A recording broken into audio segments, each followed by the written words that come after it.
Bun venit la acest videoclip special în care vom dezvălui un rechizitoriu documentat, susținut de date și cifre concrete, despre jaful la care este supusă România de sute de ani.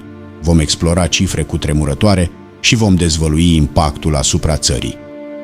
Un rechizitoriu documentat, susținut de date și cifre concrete, despre jaful la care este supusă România de sute de ani, cu mențiunea că prăduirea țării în ultimii 27 de ani a întrecut toate celelalte perioade istorice împreună. Menționez că acest rechizitoriu a fost făcut în anul 2017. Nu vreau să mă gândesc la ce sume se ridică totalul în ziua de astăzi. Acest rechizitoriu a fost realizat de domnul profesor Eugen Stănescu, director la Muzeul Județean de Istorie și Arheologie Prahova, care a adunat informații din documentele păstrate în muzeele de specialitate ale țării. Studiul evaluează dimensiunile jafului la care a fost supus poporul român începând cu anul 1415, anul în care Muntenia a început să plătească tribut Imperiului Otoman. În perioada 1415 și 1877, Imperiul Otoman a scos din Muntenia, Moldova și Transilvania echivalentul la 341 tone de aur.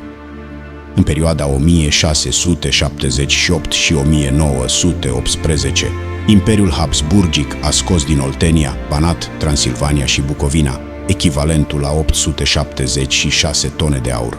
În perioada 1711 și 1877, Imperiul Rus a scos din Principatele Române echivalentul la 46 tone de aur. În total, cele trei imperii, în perioada 1415 și 1877, au scos din teritoriile României o avuție echivalentă cu 1263 tone de aur. Eugen Stănescu afirmă că jefuirea românilor s-a intensificat după obținerea independenței în 1877 și după Marea Unire din 1918. Astfel, în perioada care a urmat până în anul 1945, la cele 1263 tone de aur s-au mai adăugat alte 12.564 tone de aur, reprezentând daune de război și profiturile scoase din țară de corporațiile străine care, în perioada interbelică, ajunseseră să controleze peste 80% din capitalul românesc. Dacă aplicăm prețul de 35 milioane de euro pe tonă de aur la cantitatea de 13.827 tone estimată de Eugen Stănescu, ajungem la concluzia că, între anii 1415 și 1945, poporul român a fost jefuit de o avuție egală cu 484 miliarde de euro în banii de astăzi. Conform datelor publicate în anuarele statistice ale României, valoarea imobilizărilor corporale, deci a capitalului fix al României, la sfârșitul lui 1989, era egală cu 480 miliarde euro în banii de astăzi.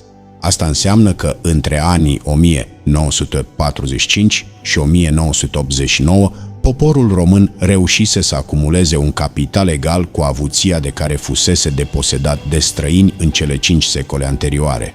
Tot conform datelor publicate în anuarele statistice ale României în perioada 1990 și 2016, PIB-ul realizat în România a fost egal cu suma de 3.200 miliarde de euro, din care 1.100 miliarde de euro au fost încasate de poporul român sub formă de salarii, pensii, ajutoare sociale și de statul român ca venituri bugetare rămase după plata salariilor bugetarilor, a pensiilor și a ajutoarelor sociale.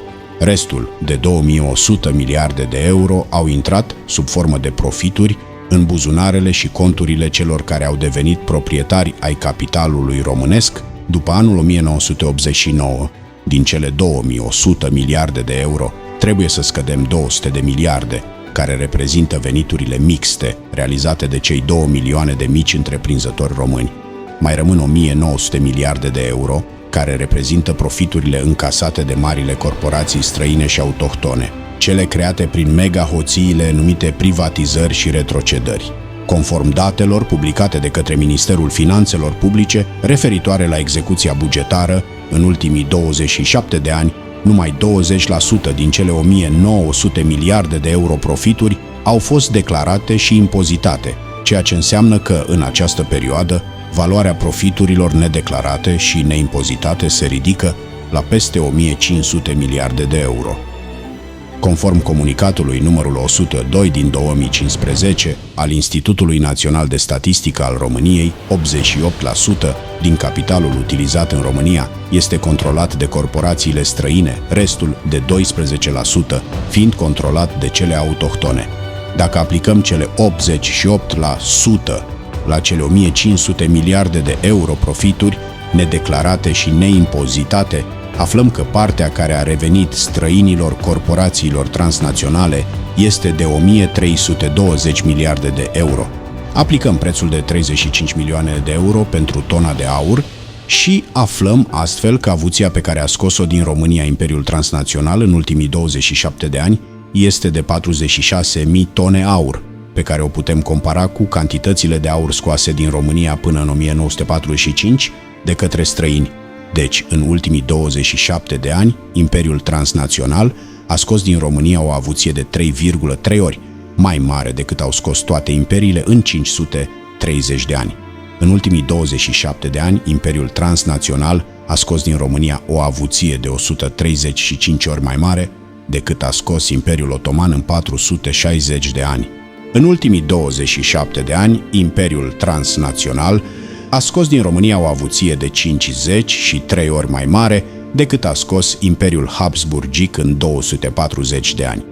În ultimii 27 de ani, Imperiul Transnațional a scos din România o avuție de 1000 ori mai mare decât a scos Imperiul Rus în cele 10 invazii, făcute în teritoriile românești pe parcursul a 166 de ani. În anul 2017, PIB-ul României a fost de circa 180 miliarde de euro, din care cel puțin jumătate, adică 90 miliarde de euro, au intrat în buzunarele și conturile corporațiilor transnaționale care au fost scoase din țară. O sumă care echivalează cu 9.000 km de autostradă sau 2.600 tone de aur. Imperiul Transnațional a ajuns să scoată din România echivalentul la 2600 tone de aur într-un singur an, de 2 ori mai mult decât au scos din teritoriile României cele 3 imperii împreună.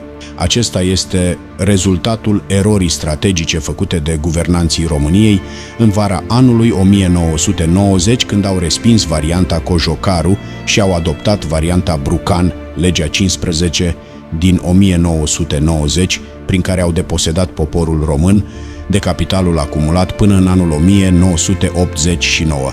Au trecut acest capital în proprietatea privată a statului, l-au falimentat prin inflația declanșată de BNR și l-au trecut apoi în proprietatea străinilor prin megahoțiile numite privatizări și retrocedări, luându-și ei partea din pradă, cele 10,12% din capital cu care s-au autoîmproprietărit. Ajunși proprietari asupra capitalului, transnaționalii au capturat și statul român prin corupție pe care îl folosesc pentru crearea sistemului juridic și financiar, prin care își însușesc mai mult de jumătate din avuția pe care o creează poporul român prin munca sa prost plătită. Din păcate, poporul nu cunoaște nici dimensiunea jafului la care este supus, nici complicatul mecanism prin care este jefuit. Adevărul este bine ascuns de către presa coruptă și controlată de către proprietarii capitalului. Jaful poate fi oprit prin românizarea și democratizarea capitalului, obiective care pot fi atinse prin adoptarea Constituției cetățenilor, adoptare care poate fi realizată printr-o amplă mișcare de eliberare națională. Încheiem cu faptul că este timpul să aducem aceste informații la cunoștința publicului și să acționăm în consecință. Jaful la care este supusă România nu trebuie să continue, iar schimbarea poate începe cu noi. Vă mulțumim pentru urmărirea acestui videoclip. Vă încurajăm să distribuiți aceste informații pentru a spori conștientizarea asupra acestui subiect important. Este momentul să acționăm pentru un viitor mai bun pentru România.